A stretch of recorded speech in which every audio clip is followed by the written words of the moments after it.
सौभाग्यशाली तोता। बहुत समय पहले की बात है। एक छोटे से गांव के पास एक सुंदर जंगल था।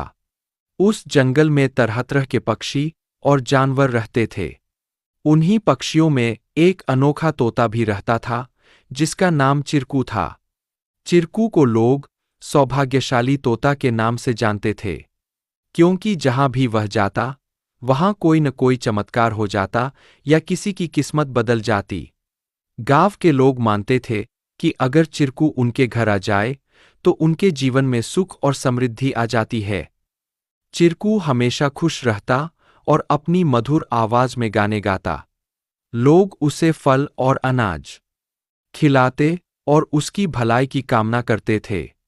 चिरकू भी गांव के लोगों से बहुत प्यार करता था और जहां भी जाता, खुशियां बांटता।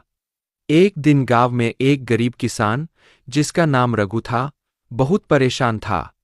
उसकी फसलें बर्बाद हो गई थीं और उसके पास खाने को भी कुछ नहीं था।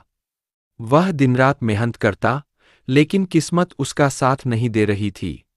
एक दिन रघु ने गांव के लोगों से चिरकू के बारे में सुना और सोचा कि शायद यह सौभाग्यशाली तोता उसकी भी मदद कर सकता है। रघु ने तय किया कि वह चिरकू से मिलकर अपनी किस्मत बदलने की विनती करेगा। अगले दिन वह जंगल की ओर चल पड़ा और चिरकू को खोजने लगा। बहुत ढूंढने के बाद उसे चिरकू एक पेड़ की डाल पर बैठे हुए मिला। रघु ने बड़े ही आदर के साथ कहा।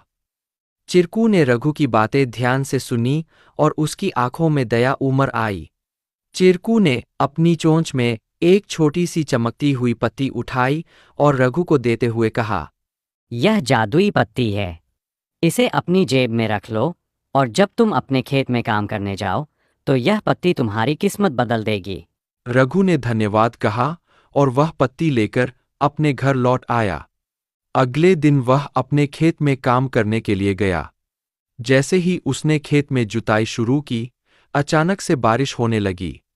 उसकी सूखी जमीन हरी भरी हो गई और थोड़े ही समय में उसकी फसलें लहलहा उठीं। रघु की मेहनत सफल हुई और उसकी किस्मत सच में बदल गई। अब रघु के पास भरपूर अनाज था और वह फिर से खुशहाल जीवन जीने लगा। उसने गांव के लोगों को चिरकू की बुद्धिमानी और उसके द्वारा दी गई जादुई पत्ती के बारे में बताया। सभी लोग चिरकू की प्रशंसा करने लगे और उसे और भी अधिक प्यार देने लगे। लेकिन चिरकू ने रघु को एक बात कही थी। याद रखना, यह पत्ती सिर्फ तुम्हारी मेहनत का साथ देगी। अगर तुम मेहनत करना छोड़ दोगे तो यह भी अपना जादू खो देगी। रघु ने चिरकू की बात समझ ली और कड़ी मेहनत जारी रखी। धीरे धीरे उसकी स्थिति पहले से बहुत बेहतर हो गई। वह गांव के सबसे सफल किसानों में से एक बन गया, लेकिन उसने कभी यह नहीं भूला कि उसकी सफलता में चिरकू और उसकी मेहनत का कितना बड़ा हाथ था। कहानी से सीख। इस कहानी से हमें यह सीख मिलती है कि किस्मत भी उन्हीं का साथ देती है जो खुद मेहनत करते हैं। सौभाग्य और अवसर तभी काम आते हैं जब हम अपने प्रयासों से उन्हें सही दिशा देते हैं।